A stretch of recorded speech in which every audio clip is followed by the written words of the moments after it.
Hello everyone, hello dear student, कैसे हैं आप लोग। होपफुली सब बढ़िया होंगे, जबरदस्त और मेहनत लगातार कर रहे होंगे। मेहनत में कोई कमी नहीं छोड़ रहा होगा आप में से, क्योंकि हर किसी को पता है कि ऐसे मौके बार बार नहीं मिलते हैं। ये मौके बहुत कम मिलते हैं। 2021 के बाद अब 2025 में नंबर आया है और अगली बार तो शायद आप में से कुछ लोगों की एज भी नहीं होगी इस एग्जाम को फिल करने की। इसलिए जो मौका है वो अंतिम है, आखिरी है, और उसको यही समझकर एग्जाम क्रैक करना है आप लोगों को। इसीलिए आपकी ये 10 मिनट की क्विक रिवीजन सीरीज आपके लिए बहुत बेनिफिशियल और हेल्पफुल है। स्पेशली जब वो लास्ट टाइम पर होते हैं एग्जाम के, तब आपको जल्दी से सारी चीजों को रिवाइज करना होता है कि सारे कंसेप्ट भी रिवाइज हो जाए, प्रैक्टिस में भी क्वेश्चंस आ जाए दोबारा से, और टाइम भी कम लगे। इसीलिए सीरीज है। तो इस सीरीज को बाकी लोगों के साथ भी शेयर कर दिया करो भाई। आज हम बात कर रहे हैं रिजर्व बैंक ऑफ इंडिया को लेकर, आरबीआई को लेकर। इससे जुड़े कुछ तथ्य बताऊंगा और बेहतरीन सवाल भी कराने वाला हूं। जैसे पहले तो यह समझने की जरूरत है, जब हम आरबीआई को लेकर बात करते हैं, देखो आरबीआई अधिनियम किस वर्ष में पारित हुआ था, तो वो वर्ष था 1934। 1934 में ब्रिटिश पार्लियामेंट में यह कानून पास हुआ है, और यहां पर सर ऑसबॉर्न स्मिथ इस बिल को लेकर आए थे, और उन्हीं को पहला गवर्नर बनाया गया था। उन्हीं को फाउंडर ऑफ आरबीआई का भी नाम दिया जाता है। लेकिन आरबीआई की स्थापना फाइनली हुई 1 अप्रैल 1935 को। उस समय कलकत्ता में हुई थी। 5 करोड़ रुपए इसकी आधिकारिक यानी ऑफिशियल पूंजी थी। प्राथमिक पूंजी भी कहा जा सकता है, प्रारंभिक भी कहा जा सकता है। 5 करोड़ रुपए। इसका राष्ट्रीयकरण हुआ है 1 जनवरी 1949 को, जिस दिन ये भारत सरकार वित्त मंत्रालय के अंदर आ गया है। उससे पहले ये भारत सरकार के स्वामित्व में नहीं था।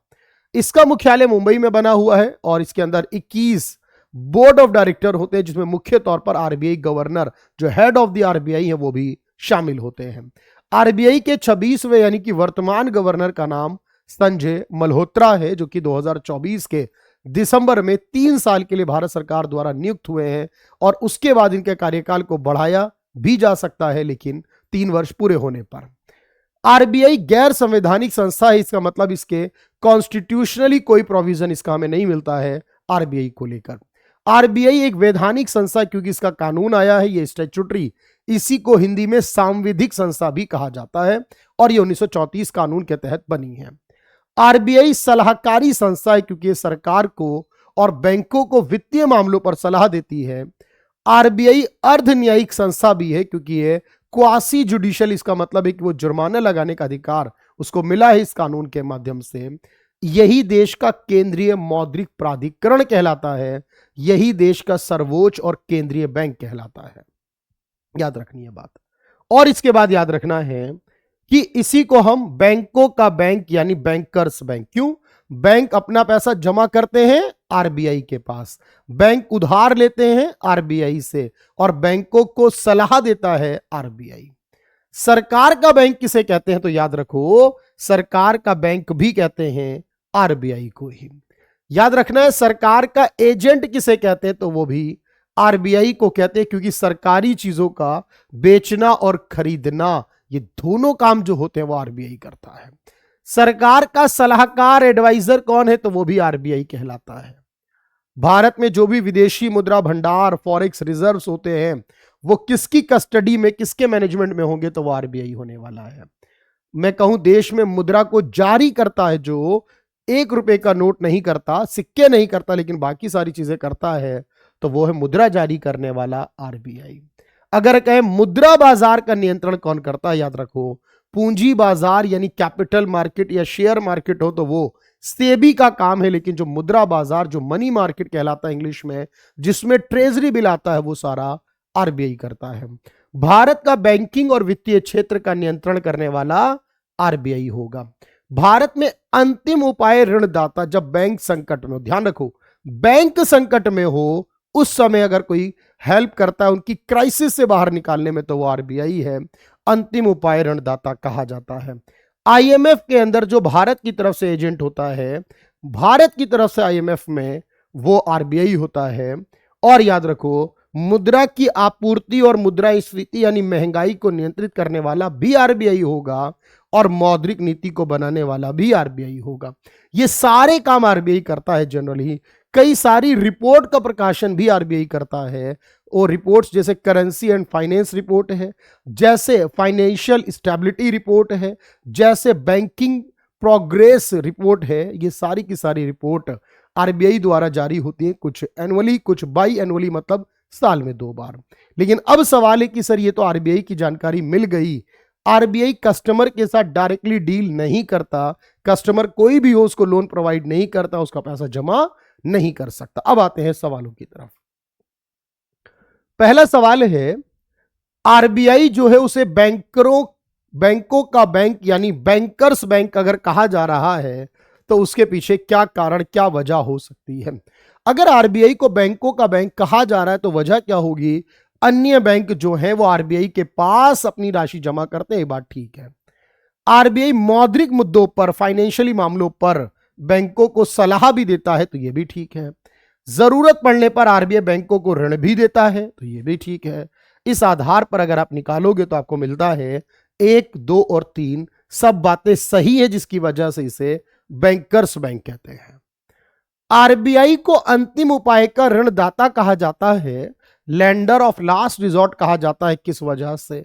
मैंने कहा बैंक संकट में हो, फाइनेंशियली क्राइसिस का दौर चल रहा हो, सरकार को नहीं देना, यहां ट्रेड को आरबीआई देता नहीं, सरकार को देना इसमें शामिल नहीं होगा। मैं क्लियरली मेंशन कर रहा हूं, सरकार को आरबीआई उधार देता तो है पर वो लैंडर ऑफ लास्ट रिजॉर्ट की वजह नहीं माना जाता। इसलिए मेरे भाई याद रखो इस बात को। क्या याद रखोगे आप? तो याद रखोगे लिक्विडिटी जब बैंकों को प्रोवाइड करता है, तो इसीलिए ओनली 2 इसका करेक्ट होगा। स्टूडेंट गलती करते हैं, उन्हें 2 और 3 दोनों लगते हैं। नहीं मेरे दोस्त, कौन सा कथन आपको लग रहा है सही और सवाल का स्टैंडर्ड बता रहा है कि सर ये ऐसे सवाल आ गए ना, छोटे आ गए तो और बेहतरीन, और इतने आ गए तो और ज्यादा बेहतरीन। क्यों? क्योंकि जो पढ़कर गए हैं वही कर पाएंगे ना ऐसे सवाल को। आरबीआई गवर्नर की नियुक्ति केंद्र सरकार करती है, यह बात सही है। आरबीआई के बारे में संविधान में कुछ प्रावधान होंगे, ये बात गलत है। संविधान में कोई प्रावधान नहीं है। हाँ, आरबीआई अधिनियम में इसकी शक्ति है, इसकी बात, इसकी पावर है, ये बात सही है बिल्कुल। यानी 1 और 3 नंबर सही है पर 2 नंबर गलत है दोस्त। आरबीआई का राष्ट्रीयकरण हुआ है 26 जनवरी 1950 को और भारत के सारे उधार के कार्यक्रम संभालता है। तो मेरे भाई याद रखो, ना तो ये 26 जनवरी 1950 को हुआ है और ना ही ये उधार कार्यक्रम वित्त मंत्रालय संभालता है, क्योंकि उधार के सारे कार्यक्रम जो है वो आरबीआई संभालता है। तो उधार बोरोइंग प्रोग्राम जितने भी हैं वो आरबीआई संभालता है, तो इसमें से कोई भी ठीक नहीं है। आरबीआई के बारे में 4 स्टेटमेंट देके सवाल पूछ रहा है, क्या ये केंद्र सरकार का बैंकर है? आपने कहा जी बिल्कुल है। क्या ये मौद्रिक नीति बनाता है? जी बिल्कुल बनाता है, मॉनेटरी पॉलिसी। क्या ये आईएमएफ में भारत की ओर से एजेंट के रूप में काम करता है? जी बिल्कुल करता है। ये भारत के उधार कार्यक्रम भी चलाता है? तो जी हां बिल्कुल। जो भी भारत में उधार आ रहा है वर्ल्ड बैंक से, आईएमएफ से या किसी और संगठन से, सबका मैनेजमेंट संभालना इसी का काम है। और इस आधार पर आप कहोगे तो फिर सारे ठीक है, इस आधार पर आप निकालोगे तो सारे ठीक है। इसीलिए इसको कहा गया है। अगर ये पूछूं कि इनमें से कौन सा वो काम है जो आरबीआई का नहीं है, तब क्या कहोगे? तो आरबीआई का काम करेंसी को जारी करना बिल्कुल माना जाएगा, मौद्रिक नीति को बनाना बिल्कुल माना जाएगा, बैंकिंग सुपरविजन करना, बैंकिंग सेक्टर को मानना, लेकिन किसी भी कारोबारी को, छोटे या बड़े कारोबारी को लोन देना, ये इसका पार्ट नहीं माना जाएगा। इसीलिए मैंने आपसे कहा कि भाई ऐसे बेहतरीन कंसेप्ट को अगर आप पढ़ना चाहते हो ना, और आप चाहते हो कि जो वक्त बचा है एसआई के एग्जाम में, उस वक्त को सही तरीके से यूटिलाइज कर ले, अब कंटेंट को बेहतर कर ले, अपडेट कर ले, और इस कंटेंट को अपडेट करना, बेहतर करना, लाइव फॉर्मेट में करना, वीओडी फॉर्मेट में करना, रिवीजन के साथ करना, सब कुछ देखो यहां पर है। मैथ्स भी है, रीजनिंग भी है, हिंदी, पॉलिटी, ज्योग्राफी, साइंस, सब कुछ जो भी इसमें हो सकता है, यानी कि यहां पर हर एक चीज दी गई है। मूल विधि का बड़ा इंपॉर्टेंट सेगमेंट यूपी जीके है। और याद रखो, ये पूरी की पूरी टीम जो आपको पढ़ाने जा रही है वो भी जस्ट 599 की फी में। इतना तो आप एक दिन में अगर पिज्जा खाने चले जाते हो ना, इससे ज्यादा खर्चा कर लेते हो। और ये 599 तो खर्चा नहीं बल्कि इन्वेस्टमेंट है। और ये इन्वेस्टमेंट अगर आपने कर दिया ना, तो इस इन्वेस्टमेंट की मदद से आप सोचिए कि आपको एक वर्दी मिल जाएगी जिसमें 2 स्टार भी लगे होंगे। तो मेरे भाई, ये वर्दी की कीमत और स्टार की कीमत सोचिए। कीमत तो कहना ही गलत बात होगी इसके लिए, इसके तो सपने देखते हैं लोग, वो आपको मिल सकता है। सिर्फ छोटा सा इन्वेस्टमेंट जो सही जगह बस आपको करना है, तो कर दीजिएगा इन्वेस्टमेंट जल्दी से और तैयारी को बेहतर बना लीजिएगा। Thank you everyone, thank you so much.